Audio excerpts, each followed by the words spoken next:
बहुत समय पहले की बात है। राजपुर गांव में नितिन नाम का एक किसान रहता था। वो हर रोज सुबह उठकर हल और बैलों के साथ खेत में जाता था। खेत को अच्छी तरह से जोतता और उसमें बीज बोता। खेतों में नितिन बहुत मेहनत करता था। उसकी मेहनत के कारण उसके खेत भी सोना उगलते थे। भरपूर फसल होने के कारण नितिन उसे बेचकर आराम से रहता था। नितिन का स्वभाव बहुत ही अच्छा था। वो अपने बैलों की भी बहुत सेवा करता था। बैलों को हर रोज हरी हरी घास खिलाता था, उन्हें हर रोज नहलाता और उनकी मालिश भी करता था। इससे नितिन के बैल खूब तंदुरुस्त हो गए थे।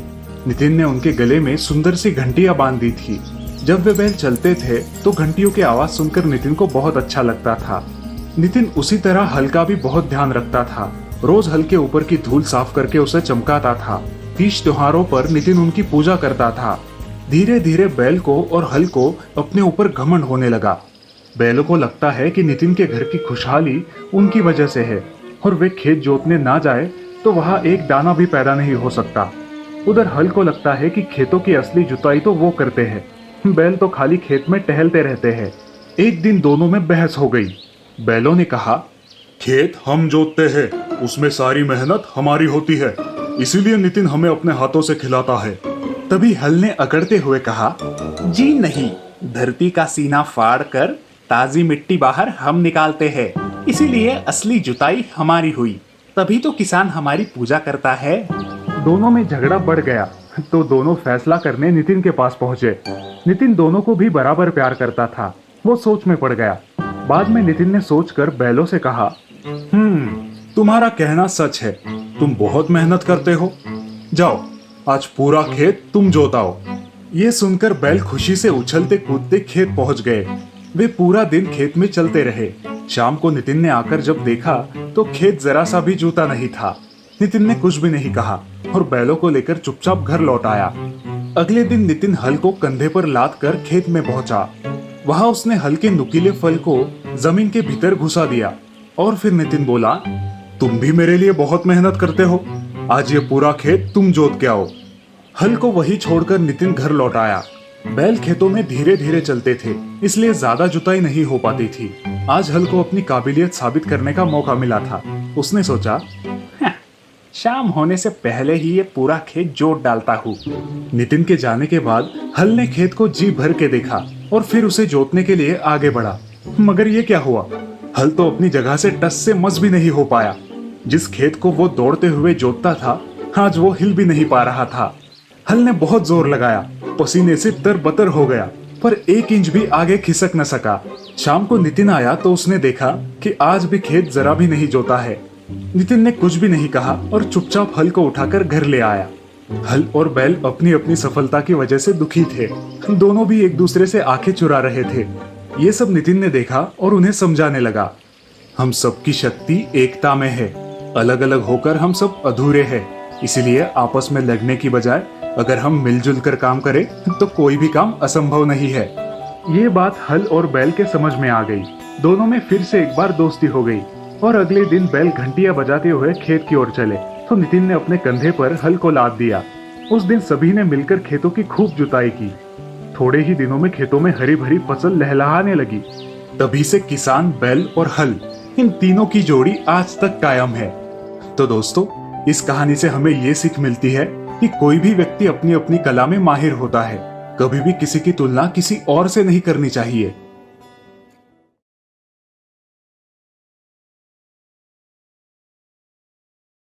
कुछ साल पहले रामपुर में हरिया अपने परिवार के साथ रहता था।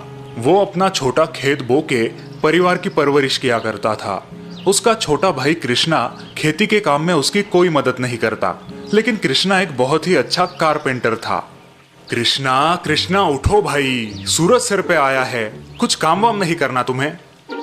भैया, स्कूल शुरू होने में अभी 1 महीना बाकी है, क्यों परेशान कर रहे हो, सोने दो ना।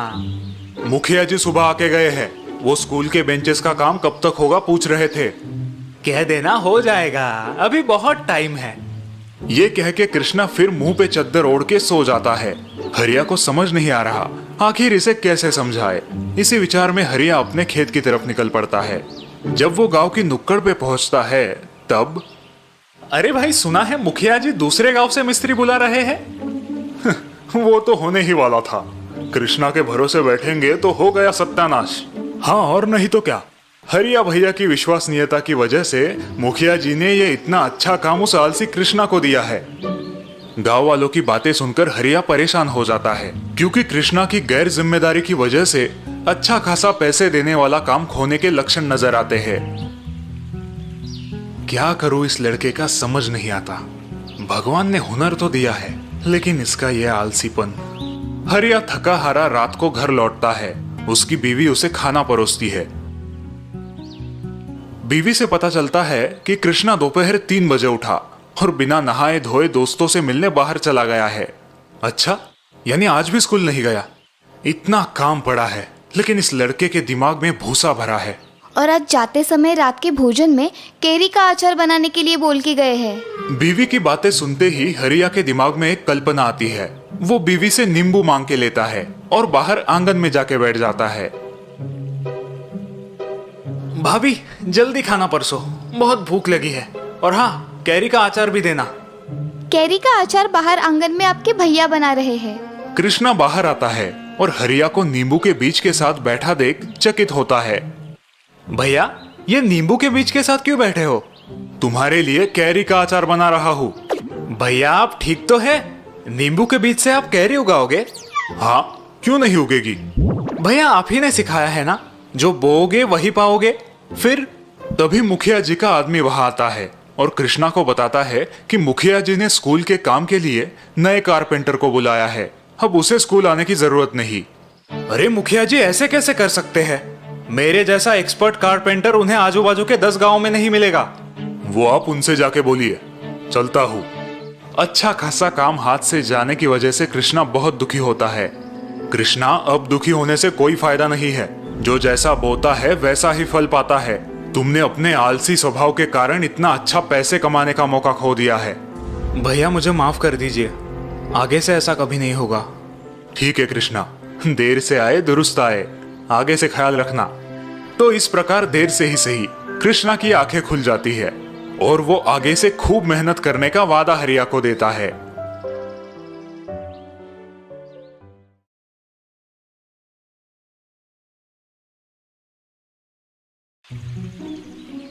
पवन एक मैकेनिक था जिसका गांव में एक गैरेज था। गांव के सभी लोग पवन के पास ही गाड़ियां बनाने आते थे। पवन पढ़ा लिखा नहीं था। बेटा मनीष, स्कूल जाओ, स्कूल का समय हो गया है। पवन अक्सर अपने बेटे मनीष को स्कूल जाने और पढ़ने लिखने के लिए कहा करता था, लेकिन मनीष पढ़ाई लिखाई में कमजोर था। मनीष बोलो, 4 पंचे कितना? वो मास्टर जी 16। वाह, 4 पंचे 16, बहुत अच्छे। अब हाथ आगे करो। मास्टर जी मनीष को छड़ी से मारा करते थे। अक्सर मनीष सालाना परीक्षा में फेल हो जाता था और फिर पवन उसे बैठकर समझाता था। बेटा देखो, मैं तो पढ़ नहीं पाया क्योंकि मेरे घर की हालत खराब थी, लेकिन मैं चाहता हूँ कि तुम पढ़ो लिखो, बहुत बड़े आदमी बनो और अपनी खुद की आलीशान गाड़ी में घूमो। पापा मैं बहुत मेहनत करता हूँ, लेकिन मुझसे नहीं हो पाता। बेटा और मेहनत करो। साल बीते और मनीष उसी तरह परीक्षा में फेल होता गया। अब पवन ने मनीष से उम्मीद ही छोड़ दी थी कि वो कभी पढ़ पाएगा। बेटा मनीष, कल से गैरेज आया करो, कम से कम कुछ काम तो सीख लो। और अगले दिन से पवन अपने बेटे मनीष को गाड़ियां बनाना सिखाने लगा। मनीष को भी गाड़ियां बनाने का काम बहुत पसंद था। कुछ वर्ष बाद मनीष पवन से भी होशियार मैकेनिक बन गया और पवन बुढ़ापे के कारण बीमार हो गया। मेरी बड़ी ख्वाहिश थी कि तुम पढ़ो लिखो, बहुत बड़े इंसान बनो और अपनी खुद की आलीशान गाड़ी में घूमो। अब मैं पढ़ नहीं पाया तो क्या करे, लेकिन गाड़ी में जरूर घुमाऊंगा आपको, और वो भी खुद की गाड़ी में। उस दिन मनीष ने ठान लिया कि वो अपने पापा की इच्छा पूरी करेगा और खुद ही अपने लिए एक कार बनाएगा। उसने पूरी लगन के साथ अपना काम शुरू किया। लगभग 2 साल बाद मनीष की मेहनत रंग लाई और उसने खुद के लिए एक शानदार कार बनाई। देखो पापा, मैंने कहा था ना कि मैं आपको अपनी खुद की बनाई हुई कार में घुमाऊंगा। मुझे तुम पर बहुत गर्व है बेटा। चलो, तुम्हारी इस नई कार का उद्घाटन हम देवी माँ के दर्शन से करते हैं। दोनों बाप बेटे अपने लंबे सफर पर निकल पड़े। कई किलोमीटर चलने के बाद पवन के मन में एक ख्याल आया। अरे बेटा मनीष, कार में पर्याप्त डीजल तो है ना? हम काफी दूर आ चुके हैं, डीजल खत्म ना हो जाए। अरे पापा, उसकी कोई जरूरत नहीं। ऐसे कैसे? भला बिना तेल के कोई कार कैसे चलेगी? हाँ पापा, चल सकती है, ये बिल्कुल मुमकिन है। बेटा, मेरे इतने साल का तजुर्बा कहता है कि बिना तेल के कोई कार कभी नहीं चलेगी। पापा, आपको मेरी बात पे यकीन नहीं हो रहा ना? रुकिए, आपको अभी यकीन दिलाता हूँ। ऐसा कहकर मनीष ने तुरंत कार रोक दी। वे दोनों कार से बाहर आए। पवन कार की जांच करने लगा। तभी उसने पाया कि कार में ईंधन के लिए कोई टैंक मौजूद ही नहीं है। अरे, ये कैसे संभव है? इस कार में तो तेल की टंकी ही नहीं है। क्यों पापा, कहा था ना मैंने, इस कार में तेल की कोई जरूरत नहीं। ये कार सौर ऊर्जा से चलती है। ये बात सुनकर पवन हैरान रह जाता है। उसकी आंखों में खुशी के आंसू आते हैं। मनीष का पूरा बचपन उसकी आंखों के सामने आ जाता है। मुझे माफ कर दो बेटा, मैं गलत था। तुमने एक ऐसा आविष्कार किया है जो आज तक कोई पढ़ा लिखा नहीं कर सका। मुझे तुम पर नाज है।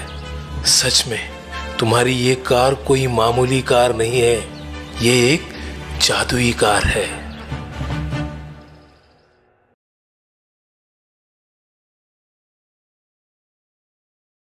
सोमनाथ एक बहुत मेहनती और ईमानदार किसान था।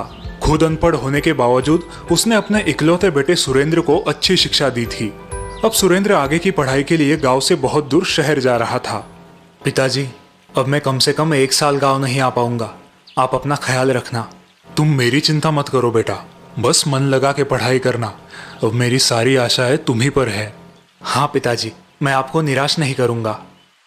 दूसरे दिन सुबह होते ही सुरेंद्र शहर चला जाता है और सोमनाथ अपने खेतों में काम शुरू करता है।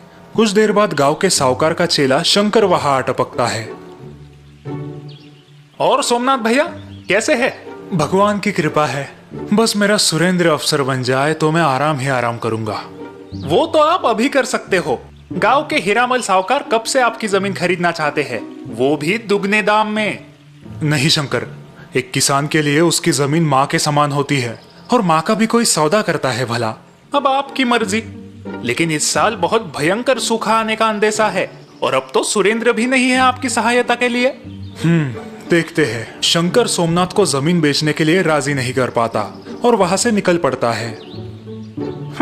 ये बूढ़ा बहुत जिद्दी है, अब साहूकार मुझ पर नाराज होंगे।